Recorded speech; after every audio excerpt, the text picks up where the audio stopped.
Hello दोस्तों, Bihar board ने 10th class के छात्रों के लिए नया ऑफिशियल मॉडल पेपर जारी कर दिया है। आप सभी छात्र कहीं से भी नया ऑफिशियल मॉडल पेपर डाउनलोड कर सकते हैं, लेकिन आपको हर जगह ऑफिशियल मॉडल पेपर का ऑब्जेक्टिव का आंसर की नहीं मिल पाएगा। केवल हमारे इस चैनल पर आपको ऑब्जेक्टिव का आंसर की मिलेगा। दोस्तों, ये फेक ऑफिशियल मॉडल पेपर नहीं है, यही बिहार बोर्ड की तरफ से जो नया ऑफिशियल मॉडल पेपर आया है वो है। आपको शायद नहीं पता होगा, आजकल में आपको पता चल जाएगा, क्योंकि सबसे पहले मतलब कि हमारे पास यह न्यूज़ आया है, इसलिए हम आपको सबसे पहले आपको सोशल साइंस का ऑब्जेक्टिव आंसर की बताना चाहते हैं। और इसमें जो भी सब्जेक्टिव क्वेश्चन पूछा गया होगा साथ में हम आपको वो भी बताएंगे। देखिए दोस्तों, कोई भी इधर उधर नहीं किया गया है, सेम टू सेम जो बिहार बोर्ड की तरफ से नया ऑफिशियल मॉडल पेपर जारी हुआ है उसी को हम डाउनलोड करके आपको ऑब्जेक्टिव क्वेश्चन का आंसर की बताने वाले हैं। देख लीजिए कैसा पूछा गया है ऑब्जेक्टिव क्वेश्चन और कैसा सब्जेक्टिव क्वेश्चन पूछा गया है। ठीक है, तो अभी तक आप हमारे इस वीडियो को लाइक नहीं किया तो प्लीज़ वीडियो को लाइक कर दीजिए, और जो भी चैनल पर पहली बार आए होंगे चैनल को सब्सक्राइब करके बेल आइकन को प्रेस कर लेंगे। ठीक है, क्योंकि दोस्तों आपको इस चैनल पर हर सब्जेक्ट का नया ऑफिशियल मॉडल पेपर का ऑब्जेक्टिव आंसर की मिल जाएगा। ठीक है, तो इस टाइम हम आपको सोशल साइंस का दे रहे हैं, शाम में आपको साइंस का दे देंगे, फिर मॉर्निंग में आपको मैथ का दे देंगे। ऐसे करके हम आपको हर सब्जेक्ट का ऑफिशियल मॉडल पेपर का आंसर की प्लस सब्जेक्टिव का भी आंसर की हम आपको पीडीएफ में बनाकर आपको दे देंगे। ठीक है, तो पीडीएफ के लिए आप लोग अगर सब्जेक्टिव का पीडीएफ डाउनलोड करना चाहते हो तो टेलीग्राम ज्वाइन कर लो। इस वीडियो के डिस्क्रिप्शन में टेलीग्राम चैनल का भी लिंक दिया गया है। ठीक है, तो चलिए हम सोशल साइंस का ऑफिशियल मॉडल पेपर का ऑब्जेक्टिव क्वेश्चन देख लेते हैं। ठीक है, देखिए कैसा ऑब्जेक्टिव क्वेश्चन पूछा गया। ठीक है, अब यहाँ पर दोस्तों पहले आप लोग यहाँ पर देखिए, तो पहला क्वेश्चन से हम शुरुआत करेंगे। यहाँ पर दोस्तों देख लीजिए, वही रूल है जो 2021 में आपका एग्जाम हुआ था, सेम उसी रूल के अनुसार आपका इस बार भी एग्जाम होने वाला है। ठीक है, 80 वस्तुनिष्ठ प्रश्न होंगे, जिनमें से 40 प्रश्न अनिवार्य है, यानी कि 80 ऑब्जेक्टिव प्रश्न में से आपको 40 का उत्तर देना होगा। ठीक है, 80 ऑब्जेक्टिव प्रश्न में से आपको 40 का उत्तर देना होगा। ठीक है, यानी कि आपका 50% छूट है यहाँ पर। ठीक है, तो हम चलिए अब मेन मुद्दे पर आते हैं, ऑब्जेक्टिव क्वेश्चन देखते हैं कौन कौन सा ऑब्जेक्टिव क्वेश्चन पूछा गया है। ठीक है, सेम टू सेम नया ऑफिशियल मॉडल पेपर है। ठीक है, आप लोग इसे याद जरूर कर लेना। ऑफिशियल मॉडल पेपर का भी ऑब्जेक्टिव क्वेश्चन पूछ देता है कभी कभी हूबहू वही सब क्वेश्चन। ठीक है, तो पहला नंबर क्वेश्चन पूछा है कि हिंद चीन में बसने वाले फ्रांसीसी कहे जाते थे।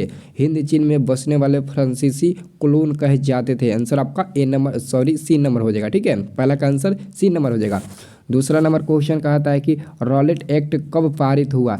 रॉलेट एक्ट कब पारित हुआ, तो सन 1919 ईस्वी में रॉलेट एक्ट पारित हुआ था, यानी कि आंसर आपका दूसरा का ए नंबर होगा। 3 नंबर क्वेश्चन देखिए, 3 नंबर क्वेश्चन कहता है कि जलियांवाला बाग हत्याकांड के विरोध किसने अपनी नाइट की उपाधि त्याग दी। यहाँ पर यह नहीं पूछा जा रहा है कि जलियांवाला बाग हत्याकांड कब हुआ, यह पूछा जा रहा है कि जलियांवाला बाग हत्याकांड के विरोध में किसने अपनी नाइट की उपाधि त्याग दी थी। ठीक है, तो आंसर क्या होगा, 3 का आंसर आपका सी नंबर हो जाएगा। ठीक है, रविंद्रनाथ टैगोर ने। ठीक है, आंसर आपका सी नंबर सही होगा, 3 का याद रखना। ठीक है, अगला क्वेश्चन देखिए, यहाँ पर इंग्लिश में भी दिया है, जो भी अगर सीबीएसई बोर्ड से छात्र होंगे इंग्लिश में भी देख सकते हैं। ठीक है, जर्मनी के एकीकरण में किसकी भूमिका महत्वपूर्ण थी। जर्मनी के एकीकरण में किसकी भूमिका महत्वपूर्ण थी, तो आंसर क्या होगा आपका 4 का आंसर बी नंबर जाएगा। बिस्मार्क की भूमिका जो थी वो सबसे ज़्यादा यानी कि महत्वपूर्ण थी। ठीक है, आंसर आपका बी नंबर होगा चौथा का।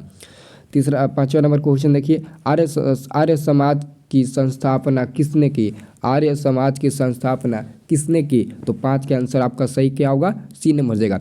स्वामी दयानंद सरस्वती ने आर्य समाज की स्थापना की थी। आंसर आपका 5 का सी नंबर सही होगा। ठीक है, अगला क्वेश्चन है, पूर्व स्वराज की मांग का प्रस्ताव कांग्रेस के किस वार्षिक अधिवेशन में पारित हुआ। पूर्व स्वराज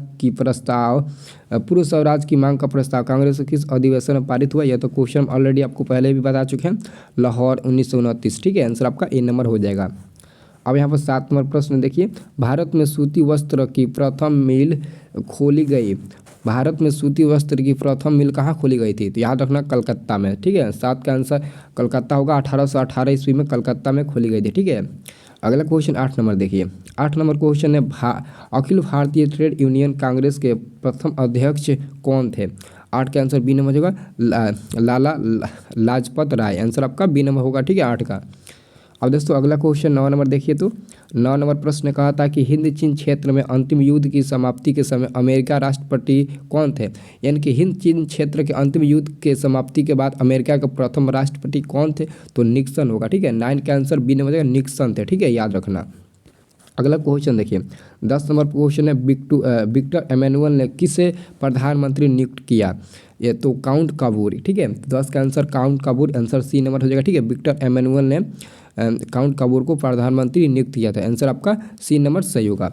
अगला क्वेश्चन देखिए, रक्त और लौह नीति का अवलंबन किसने किया? रक्त और लौह नीति का अवलंबन किसने किया? तो बिस्मार्क ने किया। इसका भी आंसर डी नंबर बिस्मार्क होगा, ठीक है, याद रखना। अगला क्वेश्चन, नई आर्थिक नीति कब लागू हुई? नई आर्थिक नीति कब लागू हुई? तो भारत का आंसर क्या होगा? नई आर्थिक नीति 1921 ईस्वी में लागू हुई थी। आंसर आपका क्या होगा? सी नंबर हो जाएगा 1921 ईस्वी में, ठीक है। अब दोस्तों अगला क्वेश्चन देखिए, अगला क्वेश्चन है इंडियन स्टैट्यूटरी कमीशन का अन्य नाम क्या है? दोस्तों ये काफ़ी मतलब डिफिकल्ट क्वेश्चन लगता है। इसका आंसर हम आपको कमेंट बॉक्स के माध्यम से आपको बता देंगे। अगर आपको पता है तो कमेंट बॉक्स में बता सकते हैं कि 13 का सही आंसर क्या होगा, ठीक है। तो अगला क्वेश्चन में चलते हैं। अगला क्वेश्चन है महात्मा गांधी ने किस समाचार पत्र का संपादन किया? इसका आंसर हर शख्स को पता होगा, यंग इंडिया। आंसर आपका क्या होगा? बी नंबर बिल्कुल सही होगा, ठीक है। तो दोस्तों आप हमारे चैनल को सब्सक्राइब नहीं किए हो तो प्लीज़ चैनल को सब्सक्राइब कर लीजिए। आपको इसके बाद साइंस के ऑब्जेक्टिव का आंसर की मिलने वाला है, ठीक है, और बारी बारी से आपको हर सब्जेक्ट का आंसर की मिल जाएगा। तो फटाफट चैनल को सब्सक्राइब कर लीजिए। इस चैनल के द्वारा आपको हर सब्जेक्ट का जो नया ऑफिशियल मॉडल पेपर आया है उसका आंसर की आपको मिल जाएगा। अभी तक किसी को पता भी नहीं होगा कि नया ऑफिशियल मॉडल पेपर आया है और आपको तुरंत पता भी लग गया कि नया मॉडल ऑफिशियल मॉडल पेपर आ गया है। अगर आप हमारे साथ जुड़े रहेंगे तो बिहार का हर एक बिहार बोर्ड की ताज़ा खबर आपके पास तुरंत पहुंचाते रहेंगे, ठीक है। तो आप लोग एक बात हमेशा याद रखिएगा। अगला क्वेश्चन है गुटेनबर्ग ने सर्वप्रथम किस पुस्तक की छपाई की थी? ये तो हम ऑलरेडी आपको पहले भी करा चुके हैं क्वेश्चन में, तो बाइबिल की, ठीक है। और गुटेनबर्ग का जन्म कहाँ हुआ था? तो जर्मनी में हुआ था, याद रखना, ठीक है। अगला क्वेश्चन, अशोक का अभिलेख किस लिपि में है? अशोक का अभिलेख किस लिपि में है, ठीक है। तो ए नंबर होगा, ब्राह्मी लिपि में होगा, ठीक है। 16 का आंसर ए नंबर होगा। अगला क्वेश्चन है 17 नंबर कि बंगाल विभाजन कब वापस लिया गया था? बंगाल विभाजन कब वापस लिया गया था? वापस लिया गया था यानी कि 1911 ईस्वी में, ठीक है, याद रहेगा। अगला क्वेश्चन है रूस में कब दासत्व समाप्त किया गया था? यानी कि रूस में कब दासत्व समाप्त किया गया था? 18 का आंसर क्या होगा? ए नंबर होगा। यानी कि रूस में कृषक दास का अंत कब हुआ? उससे वही क्वेश्चन है, ठीक है, वही समझिए। तो 1861 ईस्वी में, ठीक है, याद रखना। अगला क्वेश्चन अब हम 19 नंबर देखने वाले हैं। 19 नंबर प्रश्न कहता है किस सम्मेलन में 1 मई को मजदूर दिवस मनाने का निर्णय लिया गया है? आपको पता ही होगा कि 1 मई को हम लोग मजदूर दिवस मनाते हैं, लेकिन मतलब कि किस निर्णय में? प्रथम अंतर्राष्ट्रीय सम्मेलन या फिर द्वितीय अंतर्राष्ट्रीय सम्मेलन, ठीक है, इन्हीं दोनों में से कोई होगा, ठीक है। तो द्वितीय अंतर्राष्ट्रीय सम्मेलन में 1 मई को मजदूर दिवस हम लोग मनाते हैं। आंसर आपका बी नंबर सही होगा, ठीक है। अगला क्वेश्चन देखिए, अगला क्वेश्चन है यहाँ पर दोस्तों, अगला क्वेश्चन क्या है? 20 नंबर प्रश्न है हो ची मिन्ह की सरकार थी। हो ची मिन्ह की सरकार थी, काफ़ी इंपॉर्टेंट क्वेश्चन है, ठीक है। तो याद रखना 20 का सही उत्तर क्या होगा? 20 का सही उत्तर बी नंबर होगा, उत्तरी वियतनाम में, ठीक है।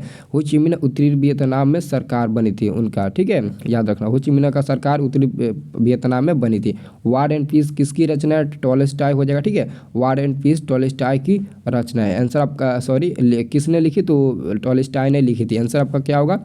21 का आंसर बी नंबर होगा, ठीक है। अब यहाँ पर 22 नंबर देखिए क्वेश्चन क्या कहता है। 22 नंबर क्वेश्चन कहता है सोवियत संघ का विघटन कब हुआ था? 22 नंबर क्वेश्चन कहता है सोवियत संघ का विघटन कब हुआ था? तो दोस्तों इसका आंसर हम आपको ऑलरेडी पहले भी बता चुके हैं, ठीक है। तो इसका आंसर हमें कमेंट करके बताइए तो क्या होगा? आंसर कमेंट करके बताइए 22 का आंसर क्या होगा, ठीक है, सभी लोग कमेंट करके बताइए। अगला क्वेश्चन है दोस्तों कि पटना को अजीमाबाद नाम किसने दिया था? पटना को अजीमाबाद नाम किसने दिया था? अकबर, अजीम उस शान या फिर हुमायूं या फिर बाबर ने? इसका भी आंसर हमें कमेंट बॉक्स में बताइए। तो अगर इसका आंसर आपको पता है तो प्लीज़ हमें कमेंट करके बता दीजिए, या फिर इसका आंसर हम आपको कमेंट बॉक्स के माध्यम से बता देंगे। क्योंकि दोस्तों यहाँ पर आपके पास मतलब कि मेरे पास टाइम नहीं था, इसलिए इसका आंसर हम आप बना नहीं पाए। बहुत ही जल्द आपके पास पेश करना चाहता था नया ऑफिशियल मॉडल पेपर, ताकि आप इसे मतलब कि देख ले कि नया model paper official model paper सच में आ गया है मार्केट में, ठीक है। तो याद रखना। अब यहाँ पर अगला क्वेश्चन है पाटलिपुत्र नगर की स्थापना किसने की थी? पाटलिपुत्र नगर की स्थापना अजात शत्रु ने की थी। आंसर आपका सी नंबर होगा, ठीक है, यहाँ पर 24 का सी नंबर होगा। अगला क्वेश्चन है 25 नंबर प्रश्न कहता है कि भारत में राष्ट्रीय आय की गणना किस संस्था द्वारा की जाती है? तो यहाँ पर आंसर ए नंबर होगा, केंद्रीय सांख्यिकी संगठन के द्वारा, ठीक है, याद रखना। अगला क्वेश्चन योजना आयोग का गठन कब हुआ? योजना आयोग का गठन 15 मार्च 1950 ईस्वी को हुआ था। यह एनसीईआरटी का क्वेश्चन है, ये तो आपको पता ही होगा, ठीक है, याद रखना। 27 नंबर प्रश्न देखिए, 27 नंबर प्रश्न का आता है कि उत्पादन के साधनों पर निजी व्यक्तियों का स्वामित्व होता है तो पूंजीवादी अर्थव्यवस्था में। आंसर क्या होगा? बी नंबर होगा। अगला क्वेश्चन है गैर बिजली और उत्पादन किस क्षेत्र के अंग है? तो द्वितीय क्षेत्र के अंतर्गत आते हैं। ठीक है, आंसर याद रखना 28 का आंसर बी नंबर होगा। जबकि अब 28 हो गया। अब 29 नंबर क्वेश्चन देखेंगे। 29 नंबर क्वेश्चन है बांग्लादेश की मुद्रा क्या है? तो बांग्लादेश के यानी कि रुपया को हम लोग वहाँ पर टक्का बोलते हैं। ठीक है, बांग्लादेश के लोग रुपया को टक्का बोलते हैं, जबकि भारत में उसे हम लोग रुपया बोलते हैं। ठीक है, याद रखना। 30 नंबर प्रश्न है प्रोमो यूनिस का संबंध किस देश से है? तो यहाँ पर 30 का आंसर आपका क्या होगा? फाइनली सी नंबर होगा, बांग्लादेश से संबंध है। ठीक है, आंसर आपका 30 का सी नंबर होगा। ठीक है, अगला क्वेश्चन देखिए प्राथमिक कृषि साख समिति कृषकों को किस प्रकार का ऋण प्रदान करती है? दीर्घकालीन, अल्पकालीन, मध्यकालीन, यानी कि आपका आंसर सभी हो जाएगा डी नंबर। ठीक है, अगला क्वेश्चन है जवाहर रोजगार योजना किस वर्ष प्रारंभ हुआ? जवाहर रोजगार योजना किस प्रारंभ हुई? तो यहाँ पर 32 का आंसर सी नंबर होगा। 1989 ईस्वी में प्रारंभ हुई थी। ठीक है, याद रखना, सभी लोग एक एक क्वेश्चन को याद कर लेना। ठीक है, अब दोस्तों अगला क्वेश्चन देखिए। अगला क्वेश्चन है 33 नंबर। 33 नंबर प्रश्न का आता है मनरेगा में एक वर्ष में कितने दिन का रोजगार देने की गारंटी दी जाती है? तो 100 दिनों की। ठीक है, कितने दिनों की? तो 100 दिनों की। याद रखना 33 का आंसर आपका डी नंबर होगा। ठीक है, अगला क्वेश्चन उपभोक्ता संरक्षण के लिए कितने राज्य आयोग हैं? उपभोक्ता संरक्षण के लिए कितने राज्य आयोग हैं? तो 34 का फाइनली आंसर बी नंबर होगा, 35 राज्य आयोग है। ठीक है, एक ही क्वेश्चन को याद कर लेना दोस्तों, क्योंकि नया ऑफिशियल मॉडल पेपर है, हो सकता है कि हूबहू यही ना पूछ दे बोर्ड एग्जाम में। क्योंकि दोस्तों एक बार हुआ था कि ऐसा कि जो नया official model paper Bihar board की तरफ से जारी किया गया था, हूबहू वही क्वेश्चन सभी पूछ दिया था बोर्ड एग्जाम में, फाइनल बोर्ड एग्जाम में। ठीक है, अगला क्वेश्चन है प्रोपीसी हालनोविस की अध्यक्षता में किस समिति का गठन किया गया था? किस समिति का गठन किया गया था? तो राष्ट्रीय आय समिति। 35 का आंसर ए नंबर होगा, राष्ट्रीय आय समिति। ठीक है, याद रखना। ठीक है, तो दोस्तों आप लोग अगर वीडियो को लाइक नहीं किए हो तो प्लीज़ यार वीडियो को लाइक कर दो, क्योंकि यह नया ऑफिशियल मॉडल पेपर है। आपको तो बहुत ही खुशी होगा कि नया ऑफिशियल मॉडल पेपर आ गया है। ठीक है, और आप सभी के लिए यह भी खुशी होगा कि सबसे पहले हमें प्राप्त हुआ है। ठीक है, जो भी हमारे साथ जुड़े होंगे उन्हें सबसे पहले नया ऑफिशियल मॉडल पेपर प्राप्त हुआ होगा। ठीक है, तो वीडियो को लाइक करके जो भी नया छात्र होगा चैनल को सब्सक्राइब कर लेना, क्योंकि इसके बाद आपको और सारा वीडियो मिलेगा। हर सब्जेक्ट का जो भी मतलब सब्जेक्ट आया है ऑफिशियल मॉडल पेपर का, उसका भी ऑब्जेक्टिव क्वेश्चन आपको मिलेगा। ठीक है, और साथ में जब हम आपको नया ऑफिशियल मॉडल पेपर का जो मतलब कि आंसर की और सब्जेक्टिव का भी आंसर हम आपको बता देंगे, उसके बाद से मेन बोर्ड एग्जाम के लिए बहुत ही बेहतरीन तरीके से आपको तैयारी कराएंगे इस चैनल पर। ठीक है, हर सख्त कम से कम 400 प्लस लाना होगा हर सख्त को। ठीक है, ऐसा तैयारी कराएंगे। ठीक है, अगला क्वेश्चन है 36 नंबर उपभोग अव्यय और बचत का योग कहलाता है? तो आय कहलाता है, आंसर बी नंबर होगा।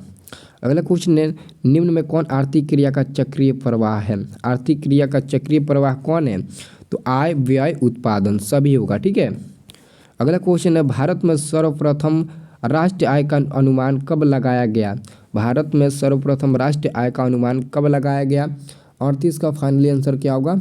38 का आपका जो फाइनली आंसर होगा बी नंबर होगा। ठीक है, क्या होगा? बी नंबर 1868 ईस्वी में। ठीक है, अगला क्वेश्चन देखिए तो निम्न में कौन सहकारिता का मूलभूत तत्व नहीं है? निम्न में से कौन सहकारिता का मूलभूत तत्व नहीं है? तो अनिवार्य सदस्यता, आंसर आपका ए नंबर होगा। ठीक है, 40 नंबर क्वेश्चन देखिए। 40 नंबर क्वेश्चन देखिए तो इनमें से कौन गैर आर्थिक आधारित संरचना है? वित्त, ऊर्जा, स्वास्थ्य, संचार। इसका आंसर कमेंट करके बताइए तो फटाक से क्या होगा? सभी लोग कमेंट करके बताइए तो क्या होगा इसका आंसर? सभी लोग कमेंट करके बताइए फटाक से। संविधान का 74वां संशोधन संबंधित है पंचायती राज संस्था से, आंसर क्या होगा? ए नंबर होगा 41 का। ठीक है, 42 नंबर क्वेश्चन है। अगर 42 नंबर क्वेश्चन देखिए दोस्तों, 42 नंबर क्वेश्चन कोई आंसर ही नहीं मैच कर रहा है कि बिहार में एक नगर निगम अधिकतम कितने वार्ड हो सकते हैं। कन्फ्यूज़ हो चुके हैं कि इसका आंसर होगा तो आखिर में क्या होगा। यहाँ पर मतलब कि जो अगर बुक के अनुसार यहाँ पर कोई ऑप्शन ही नहीं दिया, इसलिए इसका आंसर हम आपको नहीं बताना चाहते हैं। आपसे क्षमा चाहते हैं कि कोई भी इसका आंसर दिया ही नहीं है, तो हम क्या आपको बताएं, इसलिए हम आपको गलत नहीं बताए, इसका आंसर हम आपको छोड़ ही दिए। ठीक है, तो अगर आपको पता होगा सच में कि रियली में ये होता है तो आप लोग इसे याद कर सकते हैं। ठीक है, अगला क्वेश्चन चिपको आंदोलन संबंधित है। तो चिपको आंदोलन किससे संबंधित है? तो सुंदरलाल लाला लाजपत राय से। ठीक है, आंसर क्या होगा आपका? 43 का फाइनली आंसर सी नंबर होगा, सुंदरलाल बहुगुणा से संबंधित है। ठीक है, अगला क्वेश्चन, नेपाल में सप्तदलीय गठबंधन क्यों किया गया? तो यहाँ पर लोकतंत्र की स्थापना करने के लिए किया गया था। आंसर आपका ए नंबर होगा। बहुजन समाज पार्टी की स्थापना किसने की? बहुजन समाज पार्टी की स्थापना किसने की? तो कांसीराम। आंसर आपका सी नंबर होगा 45 का, याद रखना, ठीक है। अगला क्वेश्चन है 46 नंबर दोस्तों, दल बदल कानून होता है, यह बता चुके हैं। सांसदों और विधायकों पर दल बदल कानून लागू होता है। और दल बदल कानून क्या है, 5 नंबर के लिए पूछा भी जाता है।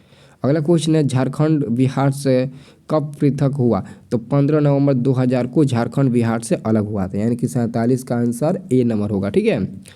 अगला क्वेश्चन है, इनमें से कौन संघीय प्रणाली की विशेषता नहीं है? 48 नंबर है। इसका भी आंसर हमें साफ तौर पर मतलब कि कंफर्म नहीं पता चला है कि इसका आंसर क्या होगा, लेकिन मतलब कि 50% है कि इसका आंसर बी होना चाहिए, लेकिन हम आपको रियल में नहीं कहेंगे कि इसका आंसर बी ही होगा, ठीक है।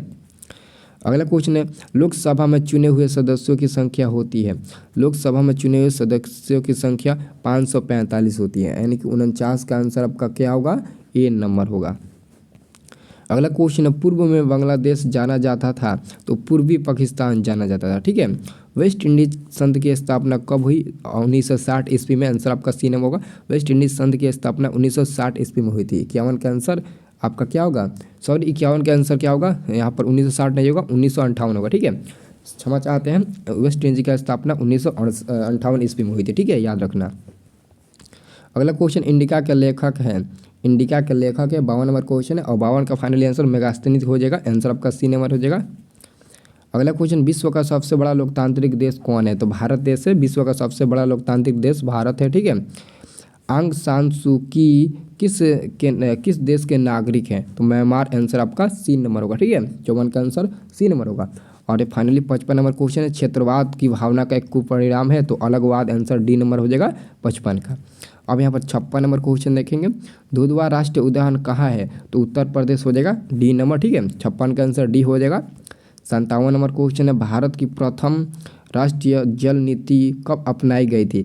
तो सितंबर 1970 में 1987 में आई थी, लेकिन इसे अपनाई गई थी 2002 ईस्वी में, ठीक है। इसे अपनाई गई थी 2002 ईस्वी में, याद रखना, ठीक है। 57 का आंसर डी नंबर होगा। अगला क्वेश्चन, विश्व में सर्वाधिक वनावरण वाला देश कौन है? तो भारत है, ठीक है। भारत ही है सबसे ज़्यादा मतलब जंगल वाला देश, भारत ही है, ठीक है, याद रखना। किस मृदा में ह्यूमस की मात्रा नगण्य होती है? तो लेटेराइट मृदा, इसे हम लोग शून्य मृदा भी कहते हैं, इसे हम लोग शून्य मृदा के नाम से भी जानते हैं, याद रखना, ठीक है। 60 नंबर प्रश्न है कि भारत का सबसे बड़ा खनिज तेल उत्पादक क्षेत्र कौन है? तो डिगबोई, जो असम में है। आंसर आपका ए नंबर होगा, ठीक है। इनमें से कौन रोपड़ फसल है? ठीक है, तो रबर, चाय, गन्ना, ये सभी रोपड़ फसल है। इनके आंसर डी नंबर होगा, ठीक है। जीवन रेखा रेल कब चलाई गई थी? जीवन रेखा रेल कब चलाई गई थी? तो 1991 ईस्वी में चलाई गई थी, ठीक है। 62 का आंसर आपका बी नंबर सही होगा, याद रखना, ठीक है। अब यहाँ पर 63 नंबर क्वेश्चन देखिए, कांवर झील कहाँ है? तो बिहार के बेगूसराय जिला में कांवर झील अवस्थित है, ठीक है, याद रखना। किस राज्य में संयुक्त वन प्रबंधन का पहला प्रस्ताव किया गया था? तो पश्चिम बंगाल। क्या होगा? 64 का आंसर आपका ए नंबर होगा, पश्चिम बंगाल, याद रखना, ठीक है। अगला क्वेश्चन, इनमें से कौन अकार्बनिक खनिज है? इनमें से कौन अकार्बनिक खनिज है? तो अवरक हो जाएगा। अवरक एक अकार्बनिक होता है, ठीक है, अकार्बनिक खनिज होता है। इनकी आंसर आपका 65 का सी नंबर होगा, ठीक है। 65 का, सॉरी दोस्तों, आंसर 65 का क्या होगा? 65 का आंसर सॉरी यहाँ पर सी नंबर नहीं होगा। इनमें से कौन अकार्बनिक खनिज है? तो 65 का फाइनली आंसर क्या होना चाहिए? ए नंबर होगा, कोयला है, ठीक है। अगला क्वेश्चन, भारत में किस राज्य में सर्वाधिक मैंग्रोव वन है?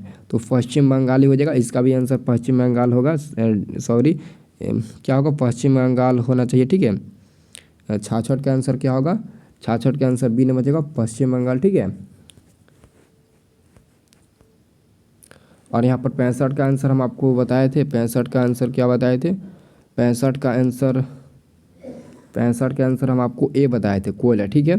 66 का आंसर क्या हो जाएगा? बी नंबर हो जाएगा, ठीक है, बी नंबर हो जाएगा। अब 67 नंबर क्वेश्चन देखिए। 67 नंबर क्वेश्चन है, कौन घटिया किस्म का कोयला है? कौन? पीट एक ऐसा कोयला है जो घटिया किस्म का कोयला होता है। आंसर आपका डी नंबर होगा। भारत में चाय की कृषि कहाँ शुरू हुई थी? तो यहाँ पर असम हो जाएगा। आंसर आपका सी नंबर हो जाएगा। पायराइट किस प्रकार का खनिज है? तो धात्विक खनिज। आंसर ए नंबर हो जाएगा। 70 नंबर प्रश्न है, भारत का पहला परमाणु शक्ति संयंत्र कौन है? तो तारापुर। आंसर ए नंबर हो जाएगा। कोडरमा का संबंध किस खनिज से है? कोडरमा का संबंध किस खनिज से है? तो 71 का फाइनली आंसर क्या होगा? ए नंबर का अपराग से संबंधित है। अगला क्वेश्चन है, किस देश ने ओपेक की सदस्यता त्याग दी? तो सऊदी अरब, इमारत सऊदी अरब। आंसर आपका ए नंबर होगा। ठीक है। इनमें से कौन जूट का अग्रणी उत्पादक है? ठीक है, तो जूट का उत्पादक वाला देश हमारा देश भारत है। ठीक है। आसवन बांध किस नदी से संबंधित है? तो नील नदी से संबंधित है। आंसर सी नंबर हो जाएगा। अगला क्वेश्चन, इनमें से कौन प्राकृतिक आपदा नहीं है? तो आतंकवाद प्राकृतिक आपदा नहीं है, यह मानव जनित आपदा के अंतर्गत जाएगा। ठीक है। विनाशकारी भूकंप से विनाशकारी भूकंप से बिहार किस वर्ष प्रभावित हुआ था? तो 1934 ईस्वी में विनाशकारी भूकंप से बिहार और नेपाल प्रभावित हुआ था। ठीक है, याद रखना। अगला क्वेश्चन, बाढ़ के समय कौन सा स्थान सुरक्षित है? तो ऊंची भूमि सुरक्षित है। ठीक है। भूस्खलन से अभिप्राय है, भूस्खलन से सभी हो जाएगा डी नंबर। ठीक है। आकस्मिक प्रबंधन का मुख्य घटक क्या है? तो आंसर आपका क्या हो जाएगा? इसका भी आंसर डी नंबर होगा। ठीक है, याद रखना। और अंतिम प्रश्न है, भूकंप प्रभावित क्षेत्रों में भवनों की आकृति कैसी होनी चाहिए? तो आयताकार होनी चाहिए। आंसर आपका डी नंबर बिल्कुल सही होगा। अब यहाँ पर दोस्तों देख लीजिए सब्जेक्टिव क्वेश्चन कैसे पूछा गया है। लघु उत्तरीय प्रश्न है, वियना कांग्रेस का मुख्य उद्देश्य क्या था? शीत युद्ध का संक्षिप्त वर्णन कीजिए। साइमन कमीशन का विरोध क्यों हुआ था? उपनिवेशवाद से आप क्या समझते हैं, क्या अभिप्राय है? न्यू डील क्या है? हुआ आंदोलन की विवेचना करें। यहाँ पर 2 नंबर, रूसी क्रांति पर मार्क्सवाद का क्या प्रभाव पड़ा? भारतीय राष्ट्रीय आंदोलन में महात्मा गांधी की भूमिका का उल्लेख करें। ठीक है, मतलब सब्जेक्टिव क्वेश्चन पूछा है। लोकतंत्र में सूचना के अधिकार की क्या भूमिका थी? राजनीतिक दलों के 2 प्रमुख कार्य बताइए। संघीय शासन की 2 विशेषताओं का उल्लेख कीजिए। नगर निगम के आय के प्रमुख स्रोत क्या है? लोकतांत्रिक शासन प्रणाली में राजनीतिक दलों की भूमिका की विवेचना कीजिए। जयप्रकाश नारायण की संपूर्ण क्रांति ने भारतीय राजनीति को किस प्रकार बदल दिया था? और यहाँ पर विकास क्या है? सार्वजनिक वितरण प्रणाली से क्या अभिप्राय है? भारतीय पूंजी बाजार में किन वित्तीय संस्थाओं को शामिल किया जाता है? सभी क्वेश्चन पूछा है। वैश्वीकरण सब क्या समझते हैं? यह भी पूछा है। अगला पूछा, व्यावसायिक बैंकों के प्रमुख कार्यों की विवेचना करें। पट्टिका कृषि से आप क्या समझते हैं? पारंपरिक एवं गैर पारंपरिक ऊर्जा के प्रत्येक 2 उदाहरण लिखना है। हरित क्रांति से क्या समझते हैं? सार्वजनिक और निजी उद्योग में अंतर लिखना है। जैव विविधता क्या है? रेड डेटा बुक क्या है? क्वेश्चन, जल संरक्षण से आप क्या समझते हैं? धात्विक और अधात्विक खनिज के 2 उपयोग, मतलब उदाहरण लिखिए। ठीक है। आपदा के किन्हीं 2 प्रकारों के उल्लेख करें। बाढ़ से होने वाले किन्हीं 2 क्षतियों का उल्लेख करें। सुनामी से बचाव के लिए 2 उपायों के लिखें।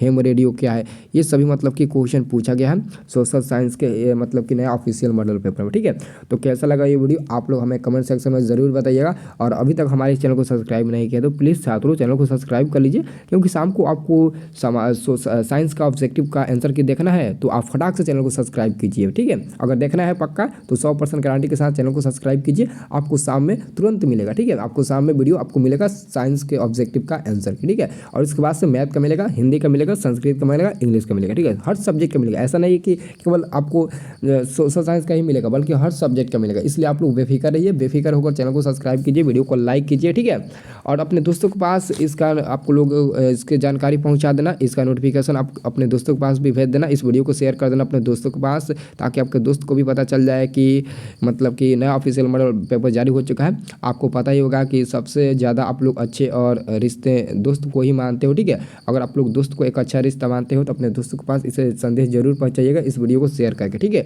तो चलिए फ्रेंड्स, मिलते हैं अगले वाले वीडियो में। एक बार फिर से सभी छात्रों का नमस्कार। ठीक है।